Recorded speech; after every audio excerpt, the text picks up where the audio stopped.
Welcome to the Too Old or Pure Gold movie podcast. In today's episode, we're discussing the 1985 action-adventure Remo Williams' The Adventure Begins. The format: two Gen Xers select movies from our youth, ones that we remember fondly but have not rewatched in decades. We're going to rewatch these movies to find out, are they really as good as we remember? To help us debate and ultimately pass judgment, we ask for Millennial co-hosts to watch these movies for the first time and help us determine, are they too old or pure gold? I'm your host, Olen Vanderleeden, representing Team X. Joining me, representing Gen X, is my co-host, Matthew Stockton. Hello. To help us adjudicate these films, representing the Millennials this week, we have musician Clef Seeley returning. Hi, how's it going? And Anthony is with us again. Hey. Okay, today's movie is the 1985 Remo Williams' The Adventure Begins, starring Fred Ward and directed by Guy Hamilton, who's really better known for directing movies in the 40s, 50s, and 60s, and was maybe best known for directing the first 10 Bond films. I mean, he really directed movies a long time ago. The tagline from the movie poster is, "The Adventure Begins," obviously banking on creating a franchise here, and that may not have aged well.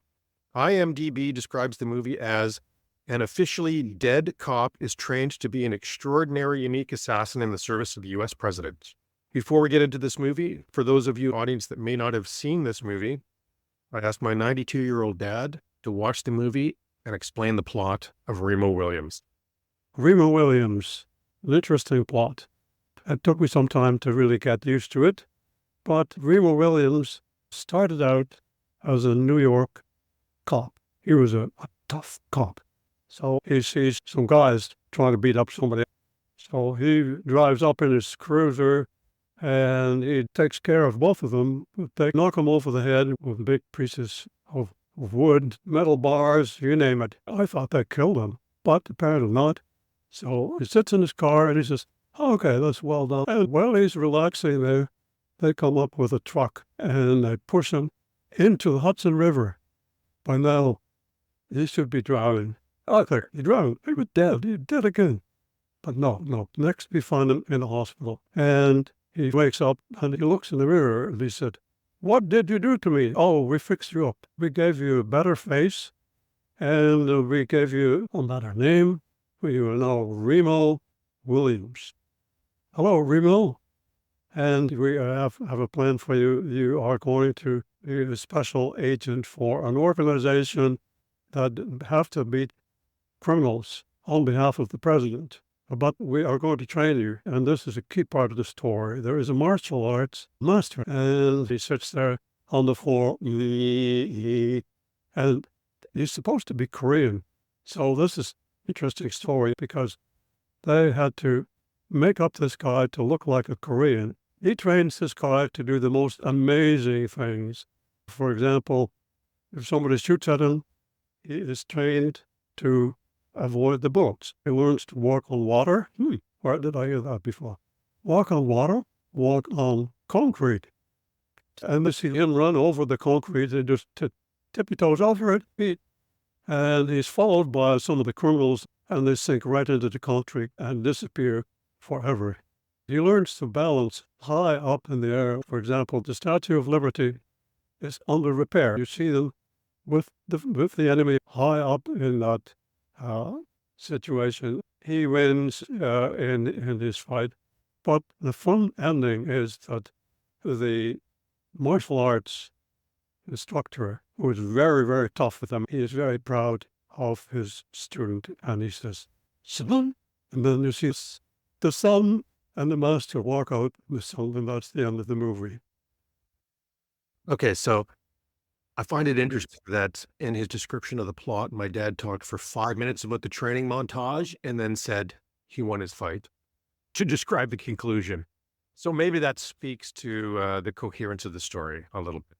That's kind of the pace of the movie, right? I mean, it is a lot of training up for the big moment. So it really is. Before we get into this discussion, I'm just going to quickly go around the table and ask everybody's reaction to this movie. But I'm going to go first. Matthew, I know sometimes you question my taste in movies. I feel like I need to defend this one a little bit ahead of time.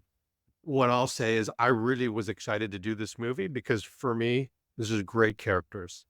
And I'm going to acknowledge the story is weak, and I'm sure this will come up.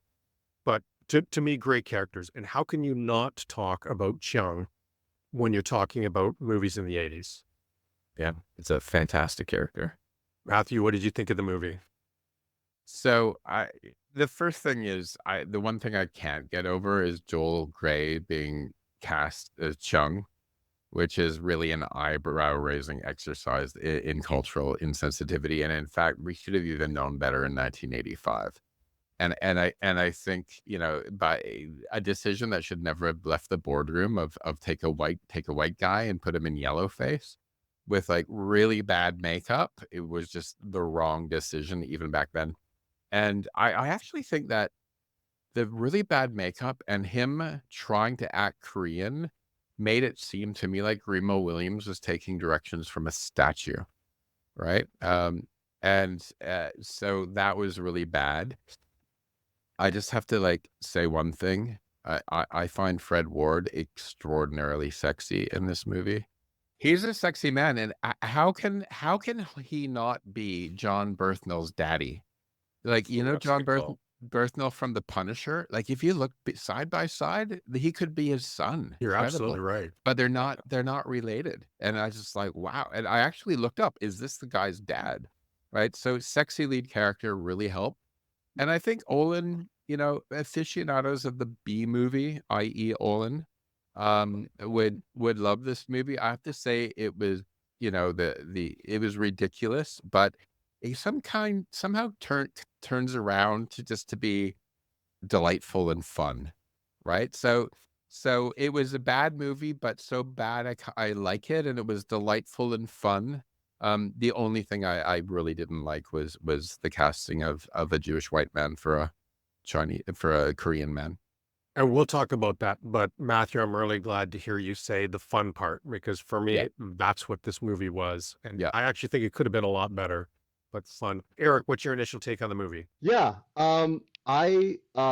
So going into this, I will say that this kind of trope of movie, this kind of action setup, this pulpiness is very appealing to me.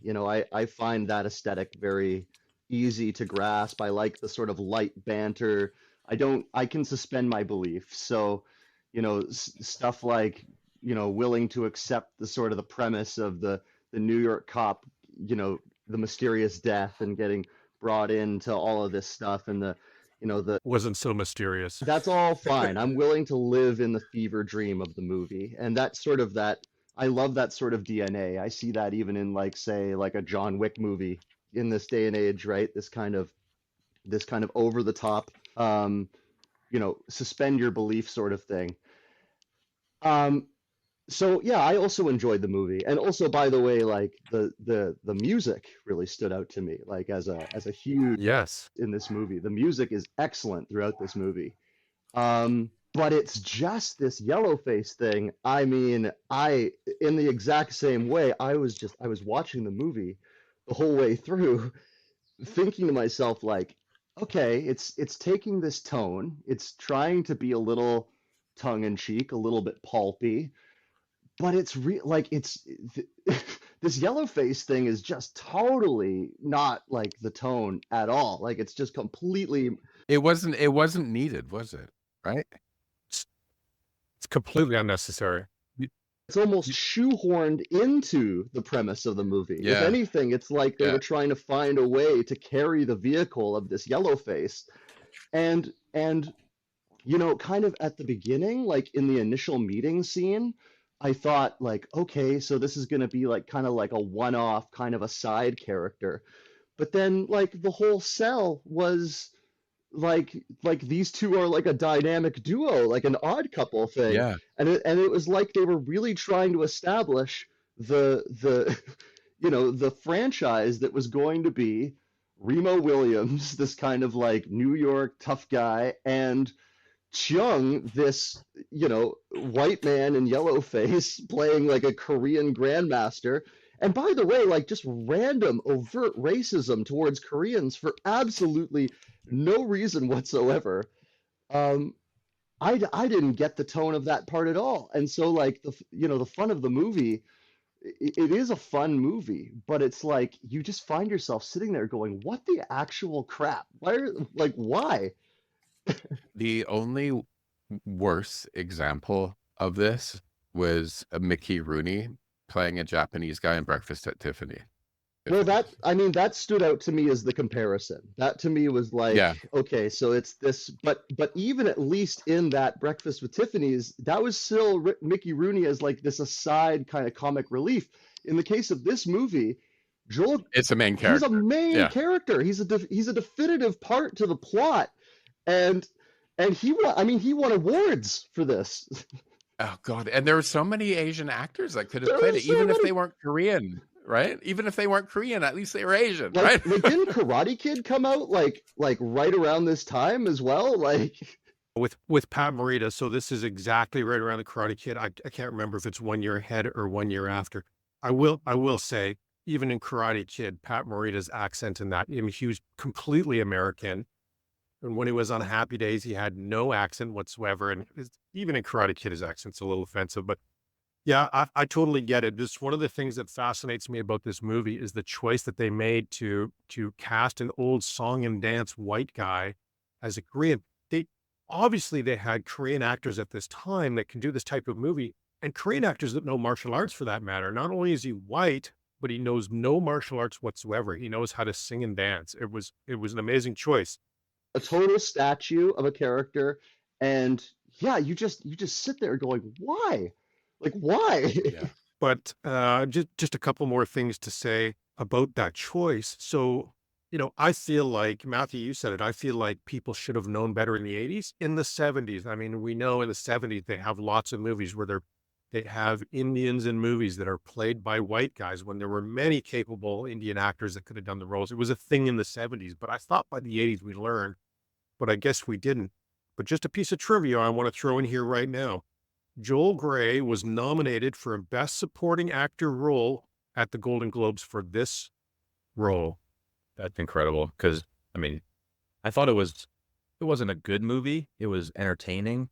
I mean, it was very racist, but I enjoyed how they almost went way overboard with the racist, like the accent, and he opens his fridge and there's just rice and kimchi. That's what I'm talking about. I have rice and kimchi in my fridge right now. But you also have milk for it. Yeah. Like it was a fun ride. I mean, definitely could have lost half an hour in the middle, but the beginning and the end, it was a really it was bad, but it was fun. Did you guys Well- find? So like, sorry, Ellen, to break in. I was wondering when the adventure was going to begin, though. Yeah. Like it kind of like it's called The Adventure Begins, and it kind of drags for a while. Around the hour and a half mark, I suddenly realized, like, oh, okay, I guess we're into the rising action now. Like, It's a great question. And I think my dad picked up on it when all he did to describe the plot was describe the training montage, because the training montage went on forever. And I'm going to say, I love the training montage. But then when you get to him using his skills, I don't even know what that story was about. Something about weapons and forestry. Yeah, it was a really weird kind of twist at the end there. I was thinking it was going to get way more intense, but it was just kind of a car chase when he's up in a tree and then just kind of ends. I kind of picture this movie on set where they finish filming all of the training montages, and then the director goes, okay, somebody grab the script for when he goes into action and the adventure begins, and just everybody looking at each other like, oh, we don't have it. Like they got carried away with the training montage and they had like $400,000 left to film the last 30 minutes. And do they use ski lifts like that to bring logs out of forest? They do. It's not a ski lift, it's a zip line, and that's absolutely one way they do it. It's either that or helicopters. Okay, because that was kind of cool. was cool. I thought it was actually a great action scene. I mean, when you look, we've had action films from the 80s through today, tons and tons of amazing action films. I've never seen a scene like that, and I thought that was pretty cool. Yeah, What- it was interesting. Sure. Olen, was this meant? It's called The Adventure Begins. Was this meant to be a series of movies? 100%. This Okay. they completely missed it on the tagline. I think when we say what doesn't age well, that tagline does not age well, and neither does the title, because this movie flopped And we'll get to the box office, but it did great in the first week. And then after that, it tanked. And then everybody just started cutting this loose. They sold the rights for the movie to try to recoup anything from this movie before it was even out of theaters again.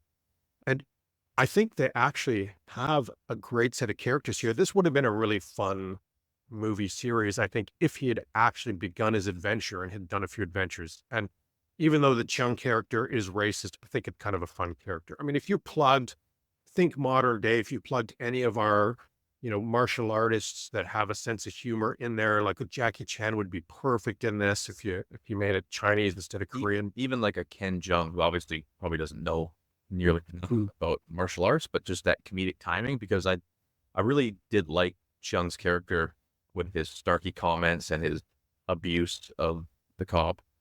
It was a great relationship. He was rude to everybody. Could I just ask, if were they trying to pass off like Joel Grey actually as Korean? Like, were they? yeah, Was this they genuine? were. They're really They're genuinely kinda- trying to pass it off. Like, this wasn't Yeah, them yeah. giggling, in these odd couple scenes when they're together in the loft. Like, I was kind of shaking my head when you were saying yellow face, Eric, because he had no yellow face. It was just a white dude. I mean, they kind of, I could see now later in the movie when I kind of realized what was happening, you could see they had some kind of special effects makeup to make like kind of his eyes kind of Korean, but that was it. like barely, right? Yeah, just in the corners. It was really weird. So another piece of trivia, this movie was nominated for an Academy Award for Best Makeup. Holy shit! Are you kidding me?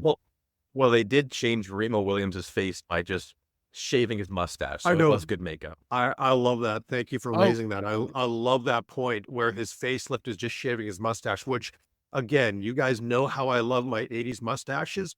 Great mustache. No, and it took me a minute to realize what was going on because he looked the same.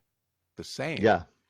They just chopped his mustache off and wrapped some bandages around his ribs, and it's a totally different person. They should have taken Chiang's makeup budget, hired an actual Korean with some acting talent to do that role, and they should have given that to Fred Ward to make him look different. No, I like the way Fred Ward looks. I wanted to look. They should have made him look different when he was a cop. Yeah, and then they made him sexy Fred Ward later. Yeah. Yeah, because he's only in that opening scene for like 2-3 minutes. They could have really gone over the top, and you wouldn't have known the difference. Yeah, like a different actor, right? Yeah, totally. I also made a note about that opening cop scene when he takes a bite of that sandwich. I put, I'll have what he's having, because his face when he took a bite of that sandwich was just like, just like this.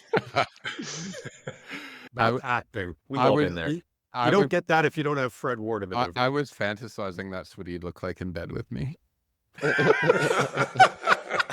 And to talk about that opening scene, Eric, that opening scene is the reason we have 2 cops in every patrol now. Oh, Absolutely. hey, oh my God. I watched this with my husband and I'm like, why is he doing this alone? To be fair, he let 2 criminals go by first. He shrugged his shoulders at the first 2, and then the third one, he's like, okay, maybe I got to do something. Do something about this. To be fair. To be fair. And then I think my dad was insightful again when he said he got into a fight, and I thought he died, but then he got into his car and had some coffee, but then he died, but then he showed up in the hospital. It was a pretty funny sequence. Like, it's not him rambling. That is, that is the sequence of events. And the guy that pushed him into the Hudson River to pretend kill him was his handler from the organization, right? I would say to him after, don't you think you could have just come and got me out of the car? There was no one around. Did you have to push me into the river? I want to know, how did they get him out of the river? Because obviously he was struggling quite heavily to get out. So Buddy with one arm would just jump in and pull him out and explain the whole situation to him. They must have had scuba divers down there or something. The Shianzu was like a Jedi trick, right? Like they had like telekinesis and stuff. Yeah, I mean, there was the scuba divers right there, but then after it kind of went through, I was like, oh, maybe that's just the police doing their rescue of the vehicle, and it was just a little confusing, that's all. It was totally confusing. Another question I have about the setup for this is they say, we picked you because you have no family.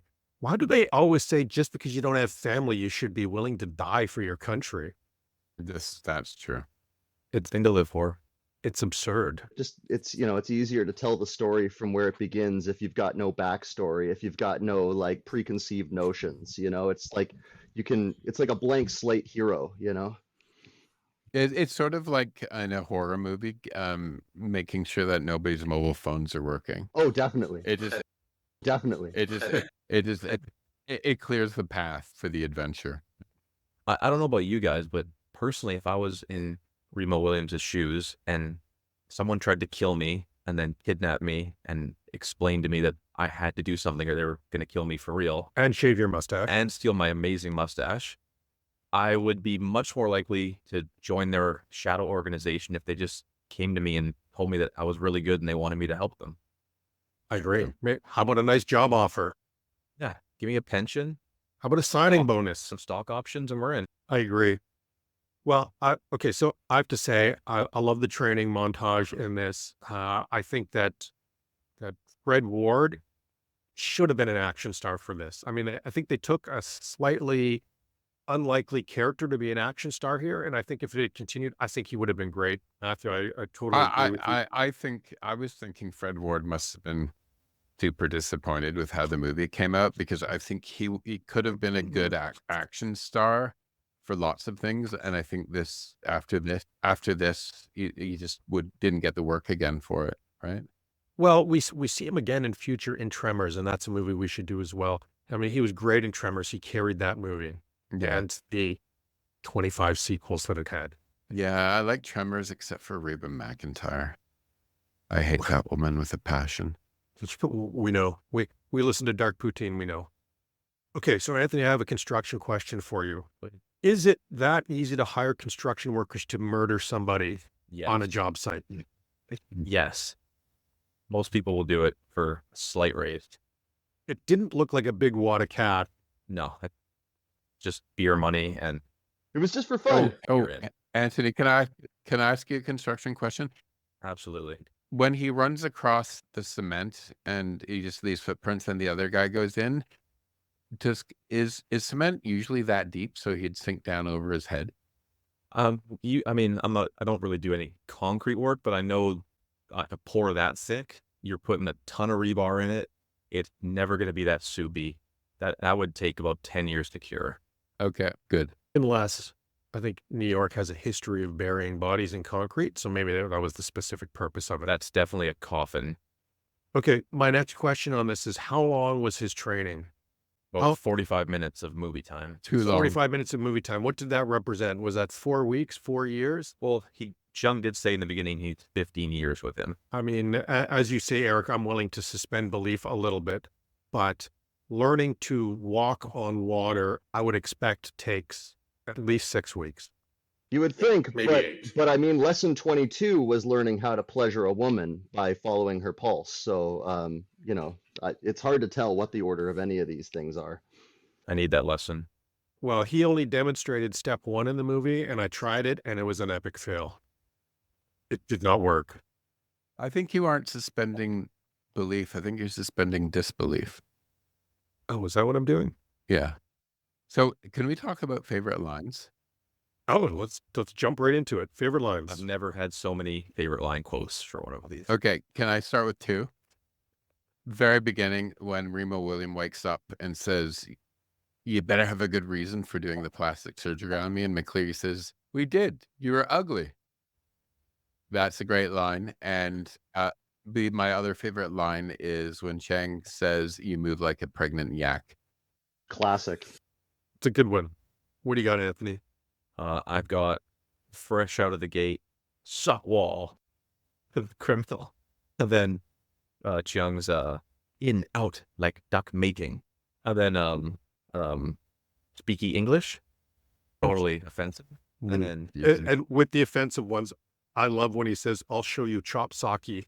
And then my last one, which is kind of a reoccurring theme throughout the movie, which I've started using the one day since I've seen this, is pitiful.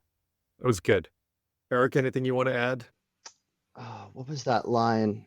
I can't remember. One thing that stood out to me, though, was the guy who played, what was his name? Grove, like the bad guy, the main bad guy, the actor who played him. absolutely could not get over how good his voice is, like how good his voice sounds. Like I just want that voice. Like I want to be able to talk in that voice. Just like so clear and so like just the tone of it. I was very impressed. Not to cut in too much, but I feel like as a critique, they definitely could have expanded on that character a lot more to me. They were definitely missing a bad guy. Yeah. It felt very like this is just an object. There was no development there. These movies were clearly, loosely based on trying to have the James Bond model. What they're known for, they always have a great bad guy that stands out. Can we talk about Wilfred Brimley for a second? Yes, please. So Wilfred Brimley should not have done that diabetes commercial, because whenever I see him in anything now, I just go, diabetes. I think he ruined his career with it. I hope he got a lot of money for that diabetes commercial. Is that the most career defining commercial an actor's ever done? Diabetes? I think so. It's up there. Yeah, you're choosing to be done with your acting career when you do that. Yeah. But Wilfred Brimley, I mean, he was a good actor and he was in a lot of things. He was. And he's clearly given up at this point because he did not do a good job in this. This is another one of those money grabs where he's just reading his lines. And I have to say that I love seeing Captain Janeway in another role. Yeah, but talk about the weakest character ever. If Nicole was on this podcast, she would probably call that out. Yeah, Kate Mulgrew. Yeah. She was so dumb. He walked up and he said, "I'm with intelligence." Like, okay, then what are we doing? Yeah, that was another thing at the end. So we get this kind of rising action. We get this sense that they're setting the scene for the last kind of showdown. And he like literally he rolls off the back of a truck, like in front of her. Yeah. and then they're just together. They just made her so dumb in this movie. That was the cop out. Cop out. Okay, before we move on, I didn't get my favorite lines, and you guys covered most of them, but I did like the line, "Assassination is the highest form of public service." And I thought that was an interesting line. Okay, let's talk about best parts of this movie, best scenes, and I'm going to call out the first one, the bullet dodging. I thought the bullet dodging was really cool, and I got a little hint of Matrix here. Oh, they definitely stole from this. I mean, when we saw the Matrix with the bullet dodging, we all thought it was original, but look back at this is pretty cool. Obviously, the training montages were awesome. I thought the Statue of Liberty fight was really fun. Me too. And trivia on that, so the Statue of Liberty was actually being refit at that time.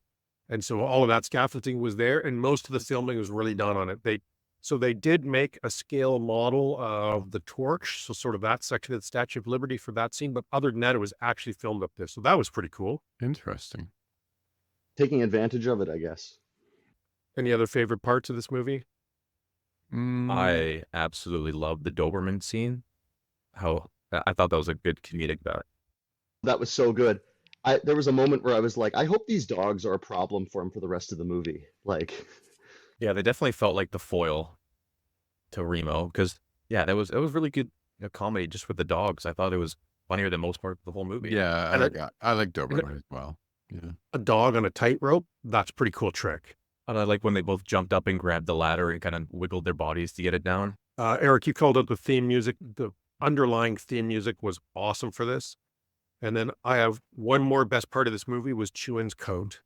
That nice fur collared coat that he was wearing everywhere. I love that coat. I think I could rock that coat. did he just have the one coat? I think he just had the one, or at least that's the coat I noticed, and he had it on often. I also felt like they wrote this for Richard Gere and just never got him out because when that rat climbed up his leg, that's all I could think about. The old gerbil scene. You know, what made me, but just back to the music for a second, it occurred to me while I was watching this that back then, especially the instrumental score of the movie, they'd get like an entire orchestra to do that. Like it's so often now it's completely just done on computers, but that would have been, in a hall, right? With an entire orchestra. And you just think of those days and it's really cool that much effort went into it with musicians. They did a lot of things right if you want to set this up as a franchise. Investing in the music like that, investing in the training montage, setting up those characters early in the movie was great. And I think it tanked at the box office because the last half hour, they didn't give it he didn't have a good mission. We don't even know what the mission really was. Something about weapons. We didn't have a good bad guy. And if they had just finished it with a good actual conflict, I think this would have gone on because they set it up nicely. Yeah. And I will say, as like a great part of this movie, that the walkaway villain kill at the end was just top notch. When he walks away, rubs the stick to create the fire, throws it on the gas, and terminates him. I love that scene. I really like the drop in the log on a pile of logs and knocking the car over too. I mean, I think we all agree that hanging off the log and getting shot at and dropping that log on people, that was fun. Well done. So I think we've covered all of this, but worst parts of the movie. We talked about the story. We talked about no bad guy. Any other bad parts you want to call out? I mean, I'm happy to commit pretty strongly to the one major yellow face criticism for me. That's fine. I think the entire movie was just a bit of a disaster. I mean, it was fun, but I kind of wish it hadn't been because I think it could have been a good franchise. Yeah, I totally agree. I definitely went into it feeling like, okay, I can get on board with this and like riding along with it. And then it was really about the time when Chung came in where I was like, oh, this movie's really. Yeah. It's unfortunate. That was hugely distracting from what was a good character. And I feel like it was like 45 minutes at least of training montage and all this, judo Korean martial arts that they were working on. And then this the last like whole, when he actually uses what he's learned, he's just climbing ladders and he dodges a bullet. There's no play there. Well, also, in the whole final conflict, his whole mission was to murder people and make it look like an accident. He did not leave that mountain making it look like an accident. He made it look like it was hit by a train wreck. Well, especially when there's 80 army guys just looking at him drive away. And another plot hole that I kind of notice is the whole point of the movie, or whole point of the bad guys kind of art, is he's bringing out this new gun, the AR-60, but it's just an AUG. That gun has existed. Yeah, I didn't really understand the whole weapons part and the weapon blowing the guy's head off. It was just the muzzle that exploded, which, I mean, probably wouldn't be good for you, but it wouldn't shoot back and explode your face. Yeah, all of that was weak, wasn't it? Okay, so looking at my list of worst parts, I have a quick question maybe for my millennial co-hosts here. Are there 20 steps to sexual ecstasy? Because I don't know many of them. I can get there in 2. Okay, I feel good. Yeah, I had 2. it's really all you need. Okay, let's talk about the ranking for this movie. Well, then, sorry, you can maybe edit this out. Are we going to talk about if we should remake it or not? Yes, that's the last Okay, part of the pod. sorry, dude. Sorry. So this part is going to be interesting, the ranking of the movie. So this movie was released in 1985, and according to Box Office Mojo Worldwide, the box office results for Remo Williams was 58th highest earning movie at the box office released that year. It was beat at the box office by, well, everything. Yeah. Out of Africa was the highest earner in this year. Remo Williams was also beat by Too Old or Pure Gold favorite Weird Science. And a callback to our Porky's episode, it was beat by Porky's Revenge. Wow. However, it did earn more than some movies, including The Night of the Living Dead. Oh, terrible. And one of my favorites, if Matthew will ever let me do it on this podcast, American Ninja. I can't believe it beat up Night of the Living Dead. That's crazy, but I think Night of the Living Dead is a movie that people didn't appreciate till much later. That ruined me as a kid. I remember my aunt and uncle let me watch that, and you probably remember me and Jess coming home not sleeping for a week. Absolutely. I think we need to put that on the list because that's a good movie too. A Passage to India won the Oscar for Best Picture in this year, but to be honest, I'd rather watch Remo Williams than that movie. Okay, by the numbers. So this movie had a $40 million budget. Would anybody care to guess how it did at the box office? $10 million. I'm gonna say You guys are dialed in. 14.4 million. But the interesting thing is, opening weekend, it opened as the number 4 movie in the box office. So the marketing worked. I mean, I thought it had a great movie poster too. The movie poster's awesome. The tagline's awesome. So I think it really got people engaged and it got them out to the theater to see it, and then it just fell flat. Well, then you know my saying in marketing: nothing destroys a bad product faster than good advertising. I thought the trailer was really good too. Like it made me like really interested in it, and then it was just kind of just too long. Does the trailer make any reference to Chung? Like, is he revealed as a character? Like, was there any kind of... Oh yeah, full on. That's why it kind of got me. I was like, oh, this is gonna be so bad that it's good, and it kind of was in a way, but it didn't go the way I thought it was gonna go. I think they positioned Chiang as the main character in this movie. That's what I thought. He was the comedic relief too. Yeah, I got that. Okay, Rotten Tomatoes score. So audience and critics. What do you guys think for audience score and critic score for this movie? 10 critics, 20 for audience. I say 5 critic, and 15 audience. I'm gonna go like... Well, the thing is that like it was nominated for some awards, so like maybe it was just received differently. So I'm gonna go maybe like 40 critics and like let's say 60 audience. Eric, that is amazing. So this was critics 41%. So 41% of critics liked this movie in the day, and audience was 59. Nailed it. So Bang on. So that is not a bad rating. Not a bad rating at all. Yeah. It would not get that rating. No. Well, don't forget that Rotten Tomatoes is also up to date in that there were some critics from the time, but there's also recent reviews. So this is an up to date review of the movie. So I guess. Sorry, would that make it like, is it balancing out? So a lot of people that didn't like it today probably bring it down, so therefore back then more popular. Probably. I think it was poorly received in the day. Although we're going to get to the Siskel and Ebert part, and that's going to be interesting for you guys as well.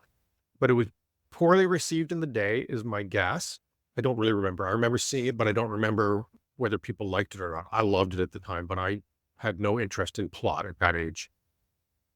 But I think more recently, I think people are tapping into this as a cult classic and the fun of the movie. So some trivia that we haven't talked about so far. So after this movie failed, they tried to resurrect it as a TV series and actually filmed a pilot for this. And as your homework, I sent you guys out the YouTube clip of the pilot that never aired. And once again, they put a white guy in the role. They had Roddy McDowell as Cheung. And I'd like to hear what you thought about the pilot. I love the pilot. I thought it was pretty funny, like playing off it.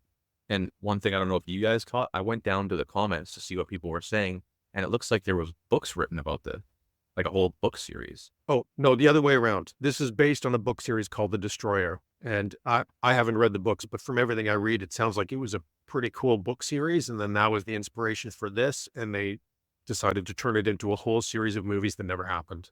Definitely, if I think about this as a book, it obviously would have made it way better. I have to say, again, I know we talked about this, but I think it's really ballsy to put in the title of your movie, The First of Many. You know what I mean? For The Adventure Begins. That's a big time jinx. That's a big time jinx. Okay, so just some casting information here. So both Bruce Willis and Ed Harris were considered for the role of Remo Williams. Do you think it would have been a better film with either of those guys? No. I think Bruce Willis would have made it better. I feel like he has more comedic chops than Fred Ward. I can't see Bruce Willis doing that tippy toes over the concrete. I think that would have just killed his career from there. And then I've got a few degrees of separation trivia note for you. So Joel Grey is the father of Jennifer Grey. Jennifer Grey from Dirty Dancing. Oh. Jennifer Grey dated Matthew Broderick. And Matthew Broderick was the star of War Games, the episode we just did last week. Interesting. Isn't that fun trivia? Nepo baby. Next section is woke or joke. Are there any parts of this movie that did not age well? I think we I think we strongly covered that one. Anything with Chung. I guess in its Anything with defense, Chuck. the question is, would this movie still be the same thing without this yellow face? Because even though it's completely out of place, even though it has almost nothing to do with the storyline whatsoever, isn't that part of the arc of what this story was to be? Because isn't that what the pilot reveals to No. us?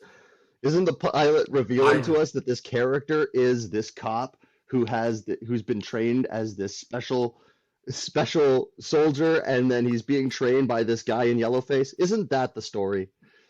No. I- Poor So Bob. I think the character is the story, but I disagree that it had to be a white guy because, again, I will offer up Jackie Chan in a role like this. Jackie Chan would be amazing at this. Oh, perfect.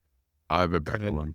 it's not good that I can't remember his name, but there's a current modern action star that is Korean. He's a little bit of a heavy set guy, and he has great comedic timing as well. And he actually has really good martial arts. So I think there's a number of people that could have done this role, non-white people. Matthew, who's your Chung? So I would remake this film because I actually think there's some bones and I think it could be. So listen to this, and you guys cannot argue with this. So I mentioned it earlier that John Berthmill could be Fred Ward's son. John Berthmill as Remo, and wait for it, make the character not Korean but Asian, Michelle Yeoh. How cool would that be? She's, she knows the moves. She did Crouching Tiger, Hidden Dragon, and then Everything Everywhere All at Once. I think for modern day to have like a female master with like her and John Berthel would be a really cool movie. And I would go straight for Michelle Yeoh. She's so gorgeous. Yep, that's a great one. Oh, well, we're still in the section of woke or joke. I just have to, Nicole's not on the podcast today, so I have to represent women for her. I think that the representation of women, the character fell so flat. Yeah, And that was a good actress. And a line that we didn't mention in this is when Chiang said to her, women should stay home and have babies, especially if they're boys. no, preferably male child is what he's. Child, yeah. I like that. And there was also Man a child. quote earlier when she went into the army sergeant's office, and he said something like, good job for a woman. And I thought Nicole would love that. She talks about like, oh, she's on this track about it, and then he says, well, listen, don't work yourself too hard, like we think that the work that you're doing is great, and like it makes no difference to us that you're a woman. And Right. then she says, and it makes no difference to me that you're a man. So I did like that. I did like That was the a good comeback. I like the comeback, but that character is so tertiary in the movie. So tertiary. Yeah, well, I'm not the guy to beat the drum for the woke community here, but I have to say they missed an opportunity. I mean, I think you could have had a strong female character in that, and it would have added to it. It wouldn't have detracted from it. Yeah, strong and- female character and a strong actual Asian character. She was just so boring and bland, and there was zero romantic play off with Remo. It just felt so forced, like at the last second, like, oh, let's get a female in here to kind of be a sidekick in it. But don't talk. Ah. Okay, so however you guys felt about this movie, I promise you that there were others who liked it more and less than you. So I found 21 10-star reviews for this movie. And the people that gave it 10 stars loved this movie. I always like seeing the theme of the reviews, and this one, people loved this movie. Mr. H says, when I tell you it's an awesome movie, don't argue with reason, man. Concluded by saying, I have nothing bad to say here. This movie isn't incredible. It's better than that. That's strong feelings. Marmalade calls it the best action movie of all time and tells us that Remo Williams is the kind of hero this world needs. Dodging bullets, running on water, diving through piles of sand. Oh, we didn't talk about it. That was one of my favorite scenes. Diving through piles of sand, all the things we wish we could do. True point, Marmalade. Teaser Zero, the only actor that is better than Joel Grey as Chiun would be Hugh Laurie. I don't even know how to respond to that. BT Brookie, if you're looking for great special effect, you won't like it. However, it's still a fantastic movie. There's a lot of truth in some of these reviews. And this one is a bit long, but I liked it. Kevin C gave us a how to watch this movie guide. So I'm going to read you this guide. 1, read the book. 2, buy a giant bucket of popcorn, a crate of beer, and a large comfy chair. 3, suspend your logic and disbelief. 4, buy into the characters. 5, laugh yourself silly at the great intercourse. I think that's an unfortunate word choice. Between Remo and Xiang. I don't remember that scene. Remember that scene? 6, pray that a studio buys the rights to this project and hands it to someone like J.J. Abrams. A really interesting call out. And I just had to add this because I was reading Reddit and found this one. I didn't even know the actor who portrayed Xian was not Asian. I could have sworn he was a real Asian. I guess he did a good job. Where does this guy live? I have no idea. Be so. And now we hear from people who liked it less. There were only 3 1-star reviews compared to the 21 10-star reviews. And here's a selection. B. Pidgeron says, if you've seen a kung fu movie, you've seen it all. He cautions, please do not try dodging bullets at home. I think that's sage advice. This is done by trained professionals. Oh, I think he thinks they were using real bullets in the movie. Oh, gosh. And B. Pidgeron concludes, the Roadrunner and Coyote had more realism than this movie. And T. tells us that the source novels are much better, says that the movie is an embarrassment from start to finish, thinks that Red Ward is miserably miscast, and concludes that this movie is incompetently produced, clumsily written and directed, and essentially. And now we hear from our beloved Siskel and Ebert. Now, I have to ask you guys, do you think Siskel and Ebert liked this movie or not? No. I think one of them loved it and one of them hated it. One of them had to have loved it.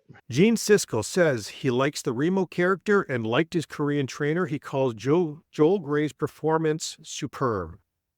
He called it Karate Kid for grown-ups and predicts that there would be many more entries in the franchise. Wow. So I didn't want to step on it, but we could have included that, and it didn't age well. Is that Siskel or Ebert who said that? That's Gene Siskel. Siskel usually has better taste than that. That's the tall guy, Matthew. Yeah. Ebert. So that's a bad call. So Roger Ebert also liked it. He gave it a near miss, saying the characters, story, and stunts were fabulous, but that it was too long and drawn out. So it actually got 1 thumb up and 1 thumb down. And actually, Roger Ebert, I think, was closer to the mark. Yeah, I am. I am. We're on video here when we record. I'm like literally going, wow, how did they think that? I mean, it wasn't a great movie by any means, but I think if they cut out like 30 minutes at least, it would have been a lot better because you could have not tuned out a little bit and just focused on more pertinent info. I think we all agree this had the bones of being something great, and they fucked it up. Okay, we've touched on this a bit, but remake. Should this movie be remade? I actually really want it to. I want it not remade, but like a do-over, right? A do-over with Berthnell and Michelle Yeoh. I think this could be a fantastic bunch of movies. Anthony, Eric, what do you guys think? I mean, look, I feel like it's not that I have a problem with this movie being remade. It's that I sort of think about how many action movies have been made with these same tropes and doing the same sort of stuff. And it's been fine, and I'm all for a series, and it's all great, and the characters and all that thing. But the thing that I keep coming back to is that the one thing that stands out that's different about this movie is the character in Yellowface. That's really like to me, that's what they're doing to make it stand apart. So I'm just not sure what it would take to make this movie. Is it the character or the yellow face that's bumping you here?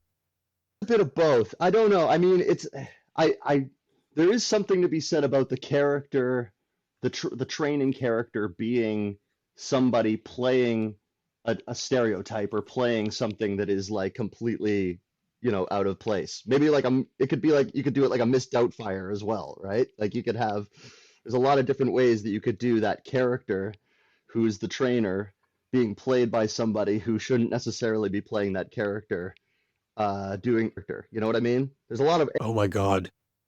What if Robin Williams as Mrs. Doubtfire was the bad guy? See, now we're talking. Perfect. Now we're talking. Guys, we're going to have to wrap this podcast up and get to the writer's room. We are doing this.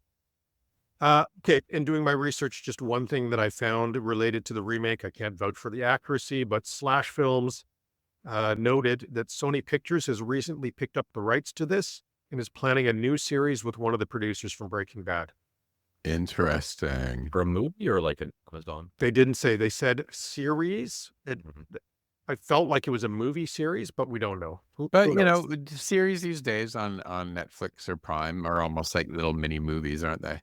And this was a book series, so there's probably a lot of material to dig into, right? Yeah, I agree. Okay, so this brings us to the end of the podcast, and I have to go around the table and ask everybody, is Remo Williams too old or pure gold? Too old, but redoing it could be pure gold. I think it's just too old. No point in a remake. No point. Just leave it alone. Eric, did we lose you, or do you have... Eric's frozen. Okay, what do you think Eric would say? Oh, Eric's back. Eric, too old or pure gold? Too old. Too old. Guys, I'm going to have to disagree with you here. I'm calling it pure gold. I mean, I had fun watching this movie again. I remember it fondly, and there's enough fun stuff in here that I loved it. Even though I know it's offensive to cast a white guy as a Korean martial arts master, kind of enjoyed it. I had fun too. I get what you're saying, but I don't know. Now that I'm thinking about it more, it's almost like they had a Korean guy lined up the whole way, and then he just backed out a week before filming, and they just threw a buddy of theirs in. Do you know they had to talk Joel Grey into this? He wasn't convinced at first. They wanted him that bad. Wow. Are you serious? I'm just imagining casting call where this Korean guy's parading in from the lobby and they're giving them screen tests. They get to the end of the day and they go, none of those guys were good. You know who what is we good, need? though? You know who is good, though? We need a song and dance man. None of you guys are good. You know what we need? A white dude. White man. Maybe he's really light on his feet. That's probably why they liked him. Okay, I think we've said all there needs to be said about this movie. Thank you guys for joining the podcast again. Eric, do you want to give a plug? Where can people find Clef Seeley's work? Look up Clef Seeley, CLEF SEELEY. Find me all over the internet, playing music, doing stuff. Good times. Matthew, anything you need to plug? The Uncommon Cannabis Company, available in provinces and Australia. And I don't need to plug Dark Poutine. Everyone knows it. Anthony, do you want to plug your concrete body burying business? Not yet. But you got to expand a little bit more. But okay, thank you for having me. Thank you for joining me. Next week on deck, we have John Carpenter's The Thing. I will see you guys next week. Bye.